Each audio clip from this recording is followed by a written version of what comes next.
The forest of Varan 9 was quiet that morning, covered in a silver mist that rolled over the trees like slow smoke. The wind whispered through twisted branches, carrying the smell of damp soil and strange flowers. A lonely human named Ethan Cole walked through that silence, his boots sinking into the mossy ground. He was a wanderer, a man who had once fought in wars no one remembered, and now searched for peace in worlds far from home. Ethan carried an old rifle on his shoulder and a pack full of broken dreams. For months he had lived alone in these alien woods, fixing machines, recording the songs of unknown birds, and pretending that solitude was a kind of healing. But deep inside, he knew he was running from Earth, from his past, and from himself. As he stopped to drink from a stream, a strange sound sliced through the calm. It wasn't an animal's cry. It was sharper, desperate, full of fear. A scream. Somewhere deep in the fog, Ethan froze, listening again. The sound came again, this time closer. Without thinking, he ran. Branches whipped against his face. Roots caught his boots, but he didn't stop. The soldier in him woke from sleep. His body remembered what it was like to run toward danger instead of away from it. Through the mist, he saw shapes, 3 figures chasing a fourth. The chasers wore scavenger armor, rough and rusted. Their weapons hummed with red light. The one running ahead was small, fast, and glowing faintly blue in the fog. Ethan crouched behind a fallen log. Raising his rifle, he counted their steps. Steady breath, 1, 2, 3. Then he fired. The plasma bolt hit the first hunter in the chest. Spinning him backward, the others shouted and fired blindly into the mist. Ethan rolled behind a tree, switching position. He threw a smoke flare that exploded into a cloud of bright silver dust. The forest filled with light and confusion. The second raider ran toward the noise, and Ethan met him head-on, driving the butt of his rifle into the alien's jaw. The fight was fast, brutal, and silent, except for the crack of bones and the hiss of energy. When it was over, the third scavenger fled into the trees, leaving behind his fallen companions. Ethan lowered his weapon, breathing hard. His ears still rang from the gunfire. Then he turned and saw her. She was lying against a rock. Trembling, her skin shimmered faintly. Like moonlight trapped in water, her hair was silver white, tangled with leaves, and her eyes, wide, glowing softly blue, stared at him with fear and wonder. "Easy," Ethan said quietly, lowering his rifle. "You're safe now," she didn't answer. Only breathed fast, watching every move he made. A faint mark glowed on her neck, a symbol burned into her skin, proof she was hunted. Maybe enslaved. He crouched beside her and offered water. She hesitated, then took it. Her hands were small and shaking. "My name's Ethan," he said, trying to sound calm. "You don't have to be afraid." Finally she spoke, her voice soft, musical, like wind over glass. Lyra," she whispered. "They were going to take me back." "To where?" Ethan asked, but she only looked down, tears tracing faint light across her cheeks. He helped her stand, supporting her weight. She was light as a feather, wounded on her leg. A deep burn from an energy whip. Ethan tore a strip of cloth from his sleeve and tied it tight. "You're hurt," he said. "We need to move." Lyra looked around, eyes darting through the fog. "No," she whispered. "If we stay here, they will find us, and then my brother will come." Her words sent a chill through Ethan. "Your brother?" She nodded slowly. "He is the hunter they fear, the one who leads them." Her eyes glowed brighter. "If he finds you with me, he will kill you." Ethan gave a small, tired smile. "Good thing I'm hard to kill," he said, trying to lighten the air, but she didn't smile back. They moved together through the forest, following hidden trails known only to Ethan. The fog grew heavier as the day faded, and soon the twin suns of Varenine sank behind the Black Mountains. They reached Ethan's camp, an old Terran dropship, half buried in vines and moss, its hull scorched and broken. Inside, it smelled of oil, smoke, and human life. He helped Lyra lie down on a cot made from old parachute fabric, then started the small fire unit.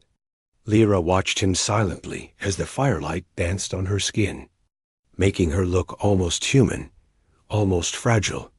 Ethan cleaned her wound carefully, and when she winced, he muttered, "Sorry, you are strange," she said quietly after a while.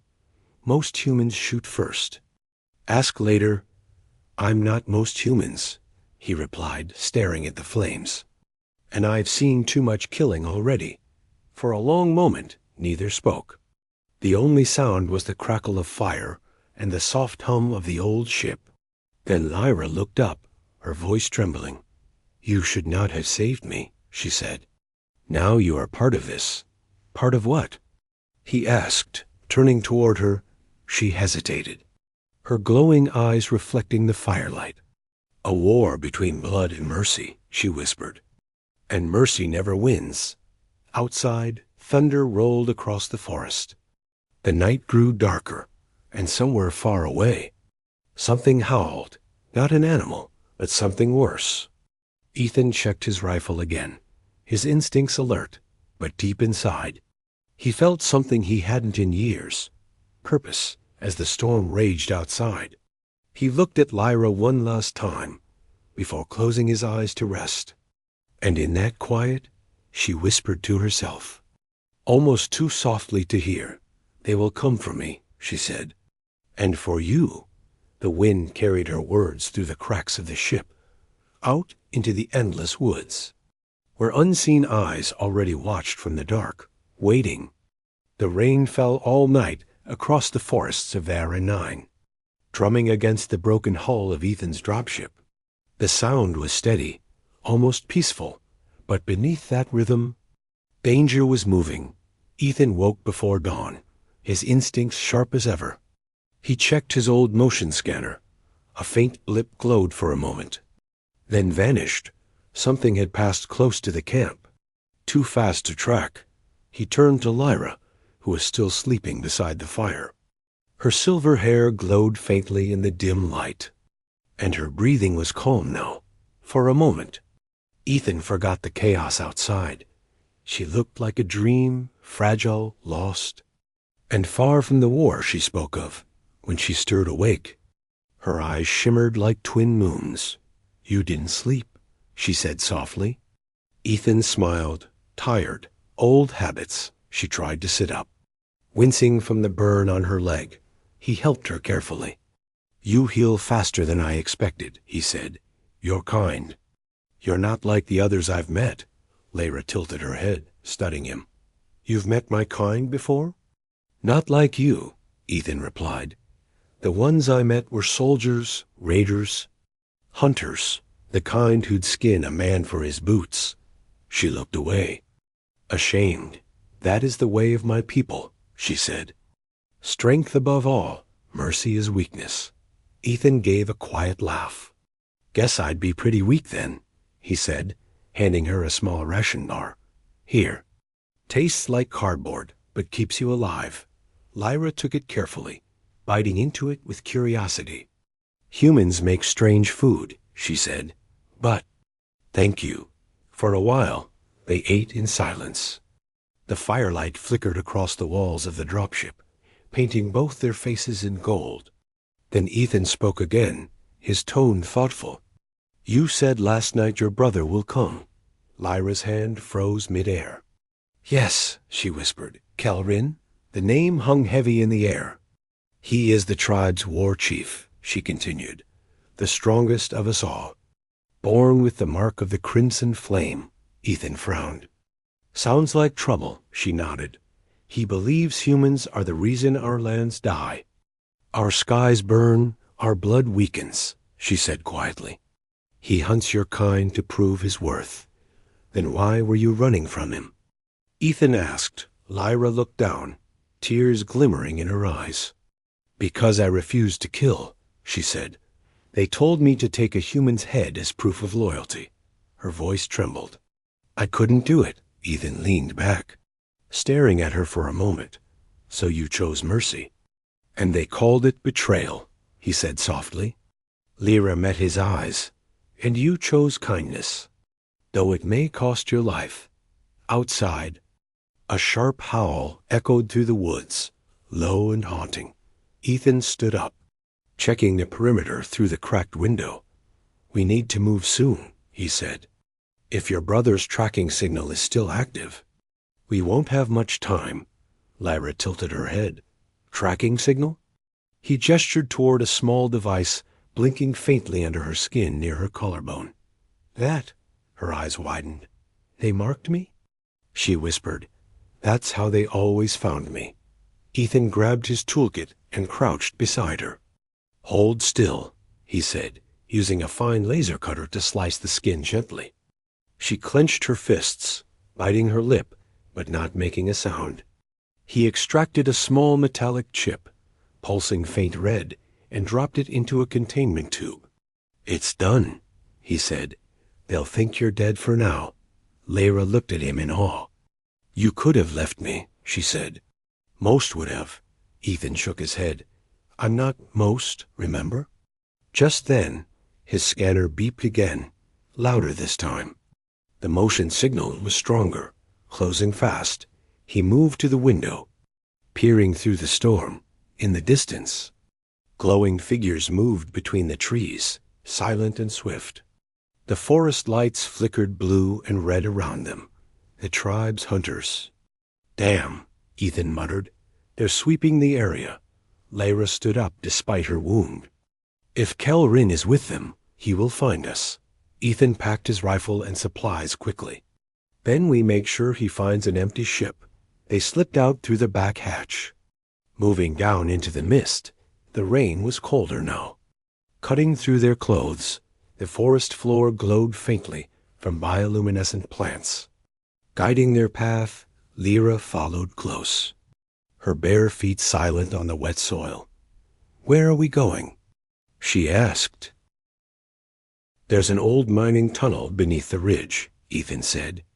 "It connects to the caverns near the southern pass. If we can reach it, we'll lose them." Behind them, a distant roar shook the trees. The sound wasn't thunder. It was Kelrin, calling out in the tribal tongue, his voice echoing like fire in the rain.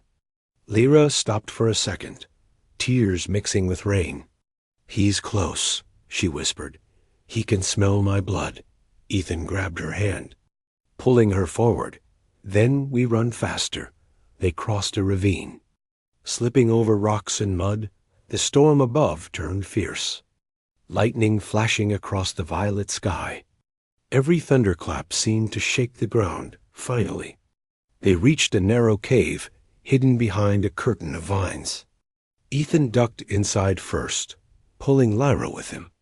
The sound of pursuit grew louder outside. Footsteps, shouts, energy weapons charging inside. The cave glowed with soft blue crystals, light reflecting off Lyra's skin. Ethan caught his breath, turning off his flashlight. "Stay quiet," he whispered. Lyra nodded, her breathing fast. Her silver eyes glowed faintly, reflecting his face in the dark. "Ethan," she said softly, "why do you help me?" He looked at her for a long moment before answering. "Because once," he said, "someone helped me when I didn't deserve it." She smiled faintly. Sadness and warmth mixed together. "Then maybe mercy can win." "After all," she whispered. Outside, the sound of footsteps stopped. Silence filled the woods, followed by a voice, deep, powerful, full of rage. "Lyra." Kelrin's roar shook the forest, and the echoes reached even inside the cave. Ethan's hand tightened around his weapon. Lyra closed her eyes, trembling. "He has found us," she whispered. "And he will not stop." The storm outside roared louder, lightning tearing across the sky as the hunter approached. And in that moment, Ethan knew This was only the beginning. The storm howled like a beast across the treetops of Vavarin 9. Lightning carved silver cracks in the purple sky, and thunder rolled through the valleys like the growl of some ancient god. Deep inside the crystal-lit cave, Ethan tightened his grip on the rifle. The faint blue glow from the walls, painting his face in light and shadow. Lyra crouched behind him, trembling. Her glowing eyes reflected fear and guilt. "You don't understand," she whispered. "Kelrin doesn't stop. He tracks by heat, scent, and thought. He can feel when I'm near." Ethan glanced back at her, his voice steady. "Then we better make him work for it." He moved to the cave mouth. Peering through the rain, shadows moved between the trees, tall, armored figures, their weapons glowing red. One of them was larger than the rest. His presence almost unreal. He walked without hesitation, cutting through the storm like it was nothing. Kelrin had arrived. His armor shimmered like black glass, streaked with gold veins.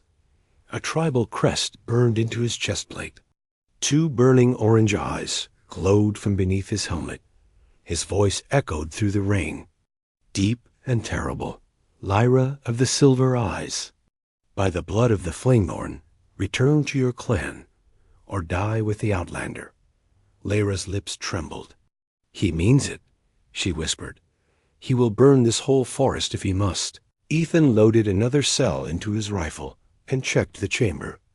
"I've seen worse odds," he muttered. Though his heart was racing, Kelrin raised his hand, and the hunters fanned out, scanning the area. A faint hum filled the air as they activated their motion sensors. Ethan pulled Lyra deeper into the cave, whispering, "Stay low. Stay silent." He placed a small metal sphere near the entrance, an EMP pulse mine, one of the last from his Terran days. "When it blows," he said quietly, "we run." Lyra touched his arm, her hand glowing faintly. "He is my brother, Ethan," she said. "If you hurt him, they will never stop coming." Ethan hesitated, meeting her eyes. "If I don't fight, neither of us walks out." Before she could answer, a flash of light erupted outside. A spear of plasma tore through the vines and exploded against the cave wall. The impact threw them both backward, rocks raining from above. Kelrin's voice roared through the storm. "You dare hide behind stone, human?" Ethan growled under his breath. "Guess that's our cue." He hit the detonator. The EMP mine went off in a flash of white light. The hunter's sensors shorted instantly, their visors flickering. Kelrin staggered but didn't fall. His armor was shielded. He turned his gaze straight toward the cave entrance. A low snarl rumbling from his chest, Ethan pulled Lyra to her feet. "Run!" They dashed through the tunnels, blue crystals glowing brighter as they passed. Behind them, Kelrin smashed through stone like it was paper, his blade cutting through the dark. The chase turned into a blur, footsteps echoing, sparks flying. Lyra stumbled once, and Ethan caught her arm. "Keep going," he shouted. They burst out of a second exit, high on a rocky ridge, the rain hammering down in sheets. The forest stretched below, endless and alive with light. Ethan turned to cover the exit, but Kelrin was already there, climbing out of the cave like a beast from nightmare. His armor hissed with steam, and his blade burned crimson. "Enough!"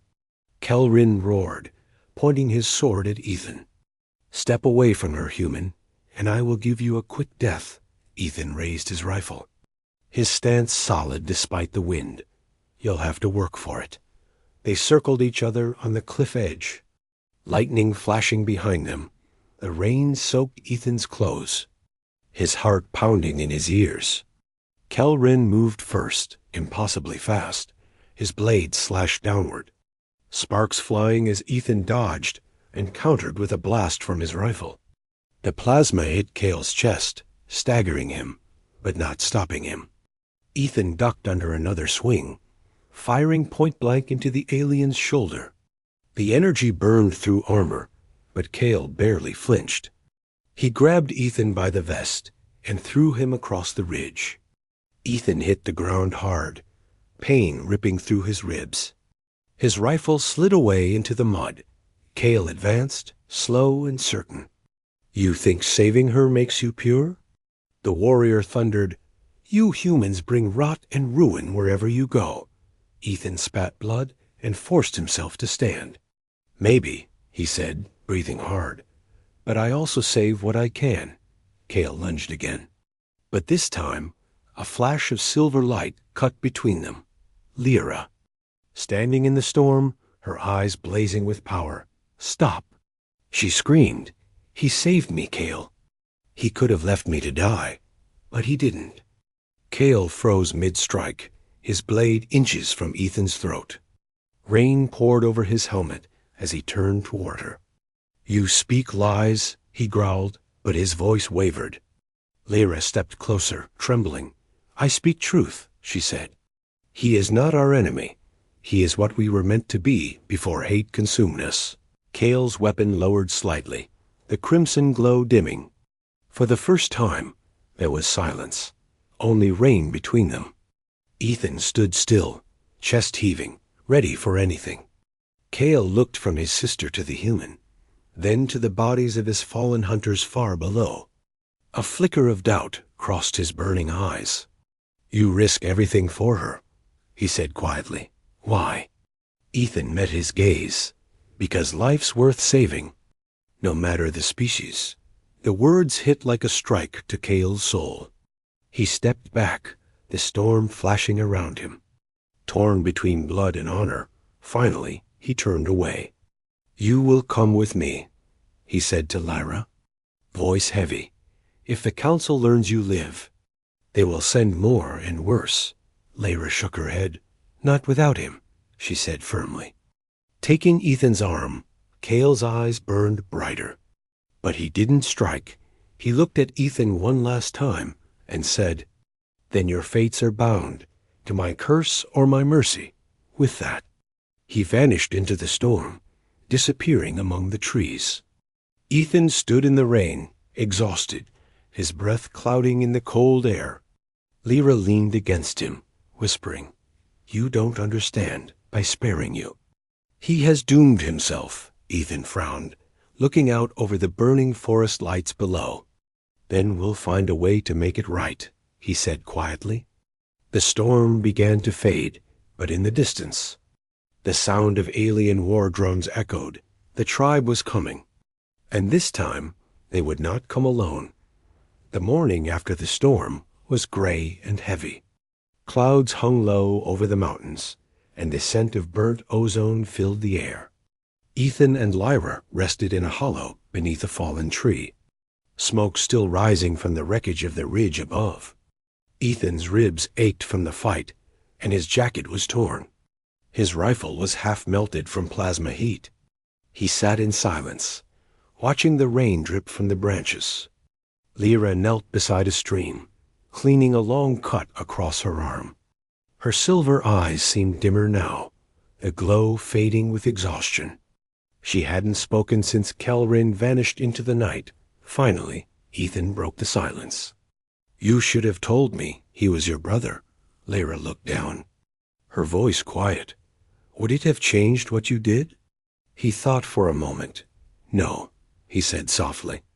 "But I would have been ready for what came next." She smiled faintly, sadness in her eyes. "No one is ever ready for Kelrin." They moved through the forest together. Silent but alert, Ethan's instincts screamed that they were being watched. The air itself felt charged, as if the planet was holding its breath. By midday, they reached the mouth of an ancient ruin, black stone towers half buried in vines, carved with symbols that shimmered faintly under the rain. Lyra touched one of the carvings, her fingers tracing the spiral marks. "This was once a temple of my people," she whispered, "before the tribes divided. Before war became faith." Ethan looked around cautiously. "Looks abandoned. Nothing on Verarn is ever truly empty," she said, and her voice echoed strangely. Inside the temple, the air was cold and still. Blue fire flickered from crystals embedded in the walls, casting their shadows across alien statues. Ethan could feel the weight of history pressing down, centuries of belief, violence, and sorrow. Lyra stopped near an altar carved from obsidian. "This is where they taught us to fear mercy," she said softly. "To see compassion as weakness." Ethan stepped beside her. "And you stopped believing?" Her eyes shimmered. "I saw what mercy did when I first met a human." He frowned. "What do you mean?" Lyra hesitated, her hand trembling slightly. "Years ago, before the hunts began, a human trader crash-landed near our valley. Kale wanted to kill him, but I watched him die slowly from hunger. I wanted to help. I broke the law to bring him food." She swallowed hard. "When the elders found out, they punished me, burned my mark into my skin, and cast me out." She touched the faint scar near her collarbone. "They said I was tainted by human kindness." Ethan's jaw tightened. "So all this blood, because you dared to care." Lyra nodded. "Kale took it personally. He believed I chose your kind over him." Before Ethan could answer, the sound of footsteps echoed behind them. Both turned sharply, weapons ready, from the shadows. Kel-Ren stepped into the light. His armor was scorched from the storm, his face uncovered now, rough and scarred. But his eyes, the same golden fire, burned with something new. Not rage, but conflict. Lyra's breath caught. "Kale," he stared at her, voice low. "You should have run farther." Ethan raised his rifle. But Kale didn't move. "If I wanted you dead," he said, "you would already be ash." Lyra stepped forward, trembling. "Then why follow?" Kale's gaze hardened. "Because the council has sent others. They come not for you, but for him." He nodded toward Ethan. "They think the human has corrupted our bloodline, and they will not stop until your heads hang above the gate of fire." Ethan's grip tightened on his weapon. "They can try." Kale ignored the threat, his tone heavy. "You don't understand what's coming. The clans have united under the Flame Creed. They see you both as a curse. Mercy cannot exist in their eyes, not after what you've done." Lyra's voice broke. "Then help us stop them." Kale turned away, silent for a moment, then spoke. "Once, I believed strength was all that mattered," he said. "But when you spared that human, when I saw you choose mercy, I thought you were weak.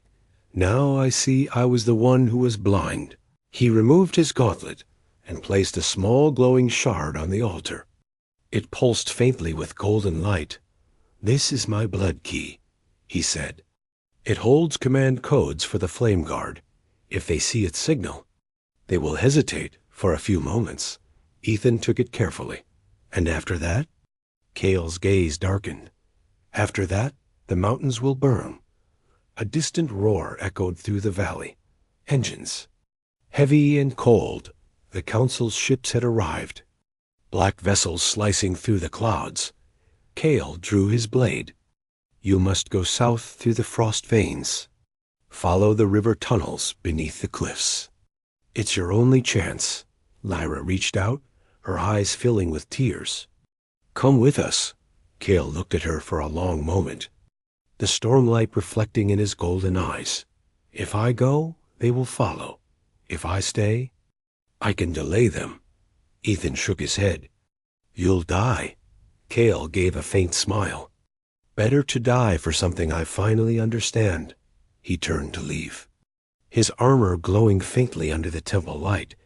But before he stepped into the rain, he looked back once more. "Human," he said quietly, "you carry her fate now. Protect it better than I did." Ethan nodded slowly. "I will." Kale vanished into the storm outside, his footsteps fading with the thunder. Lyra collapsed against the altar, tears falling silently.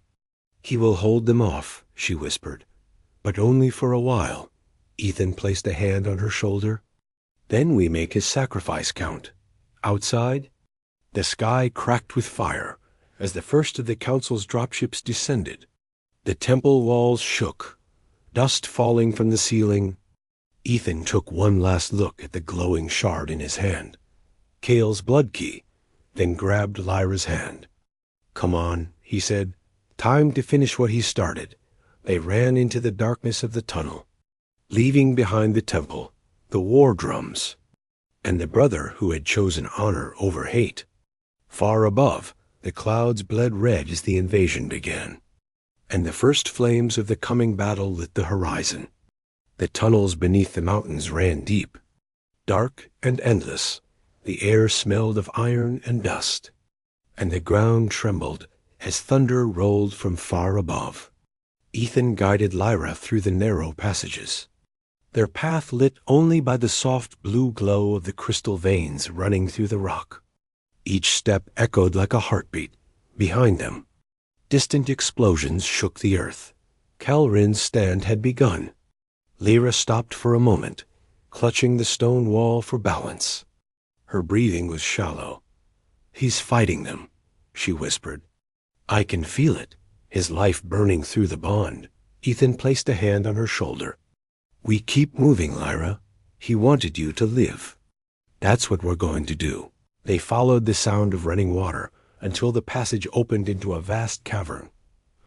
A subterranean river flowed through it, glimmering with bioluminescent light. Above the river, a platform of metal and stone stood, an ancient relay tower, built long before either of their species came here. Ethan climbed the steps, pulling open a rusted panel. "This might still work," he muttered. "If I can power it." Lyra approached slowly, the blue glow of her eyes reflecting in the metallic walls. "What is it?" "It's an old Terran beacon," Ethan said, his fingers moving quickly over the circuits. "If I merge its signal with your tribe's harmonic tone, we can send a broadcast across the whole valley, something they'll have to hear." Lyra frowned. "They'll call it heresy." "Good," Ethan replied. "Maybe it'll make them listen." Outside, the distant roar of warships grew louder, and the stone ceiling above began to crack. Ethan connected the power cell and nodded. "Lyra, I need your help. Touch this plate and focus on the tone your people use for their ceremonies." She hesitated, then placed her glowing hand over the panel. Her skin shimmered brighter, energy flowing from her veins into the machine. Ethan sensed his datapad, feeding her pulse into the system. A low hum filled the air, soft at first, then rising, becoming a sound that wasn't just heard but felt. The entire cavern vibrated with it, blue light rippling across the walls. High above, in the stormy skies, the alien fleet paused, their scanners disrupted by the strange harmonic wave. On the surface, Calrin stood amid fire and chaos. His armor cracked, his blade drenched in rain and blood. Around him lay the fallen of both tribes. The war drums had gone silent, and in their place came the sound, Lyra's voice, her tone woven through human frequencies. Calling for peace, the Flame Guard hesitated, their weapons lowering as the resonance reached them. Even the clouds above began to shimmer, reflecting the pulse of light. Lyra's body trembled with exhaustion. "It's working," she whispered. "They can hear us." Ethan smiled faintly. "Then let's make it count." He adjusted the frequency, boosting the signal through the Terran uplink. The beacon roared to life, casting a column of golden blue energy through the cavern roof and into the stormy sky. For a moment, the whole world seemed to hold its breath. Up above, Kale looked toward the light and whispered, "Sister," before collapsing to his knees. His warriors, seeing the beacon and hearing her song, dropped their weapons. One by one, the sounds of battle faded into silence. Down in the cavern, the energy flared too strong. Sparks flew from the control board. Ethan shielded Lyra with his arm as the beacon overloaded. The blast of light threw them both back. When the dust settled, the machine was dead, but the signal had already spread. Lyra slowly opened her eyes, glowing faintly again. "Did we?" Ethan nodded, smiling through the pain. "Yeah," he said softly. "You stopped a war."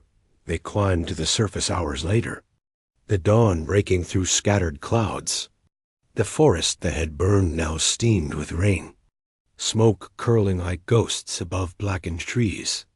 Far across the valley, Kale's warriors stood in silence, laying down their weapons. A few of them carried Kale's body on a makeshift bier. His blade resting across his chest, Lyra fell to her knees when she saw him, tears glimmering down her face. "He kept his word," she whispered. "He gave us time." Ethan placed a hand on her shoulder. "He gave you more than that, Lyra. He gave you a future." She looked up at him, her silver eyes glowing once more. "A future for both our kinds." Together they climbed to the ridge where it had all begun. The morning sun broke through the clouds, lighting the forest in gold. Birds returned to the branches, and the river below shimmered with new life. Lyra turned to him, smiling faintly. "What happens now, Ethan?" He looked at the horizon, the beacon's broken tower still faintly smoking in the distance. "Now," he said, "we rebuild, and maybe this time we get it right." She reached out and took his hand, their fingers intertwining. Her skin was warm, glowing softly against his. In the silence of the new day, a gentle wind swept through the forest, carrying away the smell of fire and death. In its place came the scent of rain, of soil, of beginnings. And for the first time in a long time, Ethan Cole, the lonely human who had come to a world of hunters, finally felt that he belonged. Above them, the light of two suns rose over Varin 9, shining down on the forest that had survived both fury and fire. A world reborn through courage, sacrifice, and mercy. The fire that changed everything